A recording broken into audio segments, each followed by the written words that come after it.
Since skateboarding isn't an organized sport, there aren't really achievements you can get like a lot of other activities. With that said, there are some milestones that are a pretty big deal for most skateboarders. In this video, we're going to go over a few of the biggest achievements you can have in skateboarding. Now, of course, these are going to vary from person to person, so if you have any goals of your own, go ahead and leave them in the comments so other people can see it. Be sure to leave a like on the video, and with that said, let's get right into it.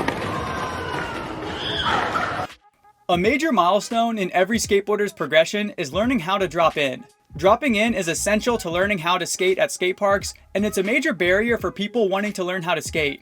It's basically the first time you have to get past that mental barrier and just commit to doing it, which is something that you're going to have to continue to do almost every time you learn a new trick. So even though it might seem like just another thing that you learn as a beginner, it actually sets the foundation to learning a lot of other tricks moving forward. The weird thing about this is that dropping in is almost 100% a mental game. Learning how to drop in can be pretty scary, and there's definitely no shortage of videos out there of people slamming trying to drop in, but it's probably one of the easiest things you can learn how to do on a skateboard. If you were to set up a board on top of a ramp and let it go, it would drop in on its own, which is probably the only trick you can say that about. What makes dropping in a major achievement in skateboarding is that it's the first time you really have to overcome a mental battle, and once you do, it essentially opens up all of the possibilities skate parks have to offer. 3, 2, 1, go.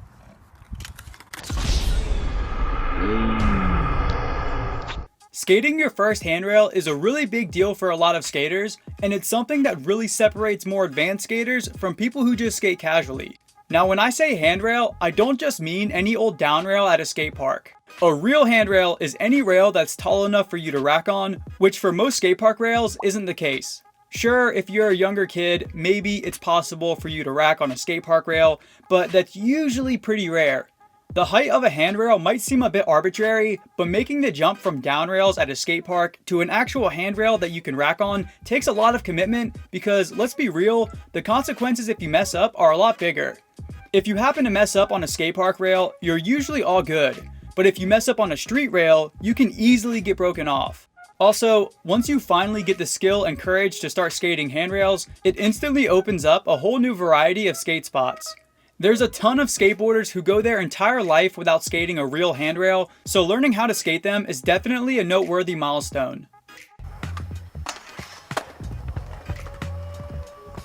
Simply being able to cruise around might seem like a modest goal in skateboarding, but it's actually a pretty big deal. The thing is, unlike a lot of moments where you can clearly point to having accomplished something, being able to cruise around comfortably is something that happens gradually, so you might not even notice it. It seems like you kind of just go from struggling to push and get onto your board to being able to cruise around no problem. The reason why this is a big deal is because just cruising around is really one of the funnest parts about skating. Watching a group of skaters cruise down the street is what makes a lot of people start skateboarding in the first place, so when it comes full circle and they're able to cruise around, it's a pretty nice feeling.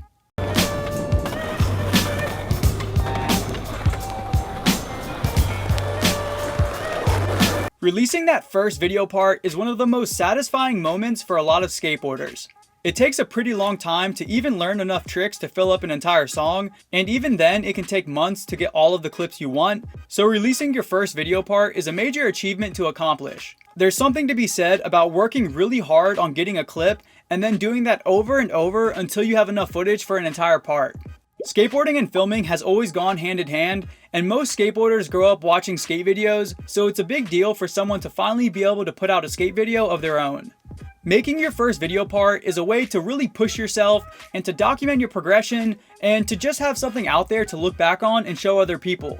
Now, don't think that putting out a video part has to mean having some massive premiere. Sometimes it's something as simple as uploading a 3-minute video to YouTube. The point is, usually a lot of work goes into filming for a video, so releasing your first video part is a significant goal to accomplish.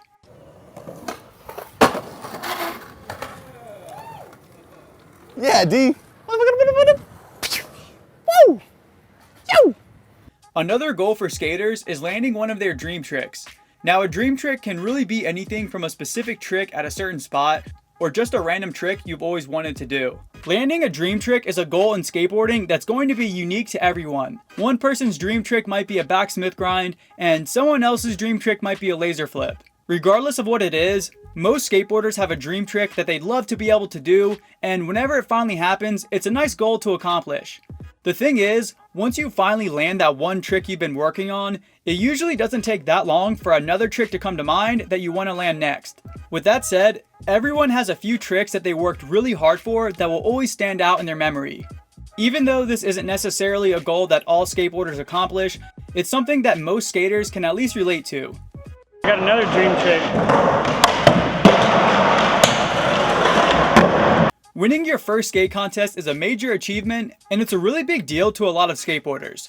Almost every traditional sport is centered around competing against an opponent, but in skateboarding, things are a little different.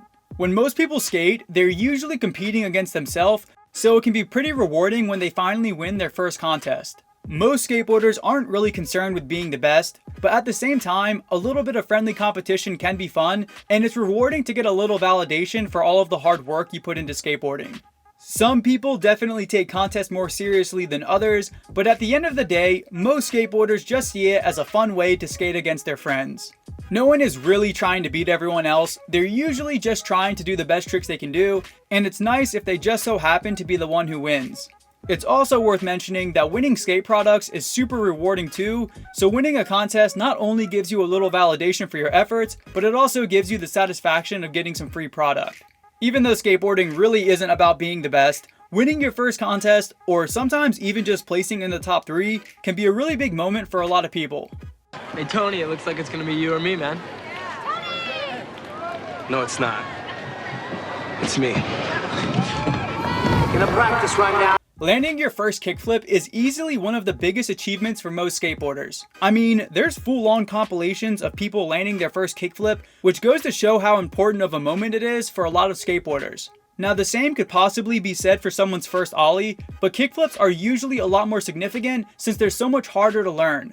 Landing your first kickflip is when you really start to feel like a skateboarder, and it essentially opens up all of the other flip tricks out there. It might take you months or even years to learn how to kickflip, but once you do, it's like something clicks in your brain, and it's not that much harder to learn how to heel flip, or to learn how to fakie flip, or to learn basically any other flip trick out there. People can disagree with some of the other things on this list, but there's no denying that landing your first kickflip is one of the most important achievements in skateboarding. Oh my gosh! Yeah! Let's go! Let's go! Let's go! Let's go! Skateboarding might not have leaderboards and championships the same way organized sports do, but that doesn't mean there aren't noteworthy achievements and goals for skateboarders. There's a lot of things that skateboarders work really hard to accomplish, and even though most of them don't come with a trophy, they're still just as important. If you have any good moments of your own that you feel were pretty big achievements, go ahead and leave them in the comments. Be sure to leave a like on the video, and with that said, thanks for watching.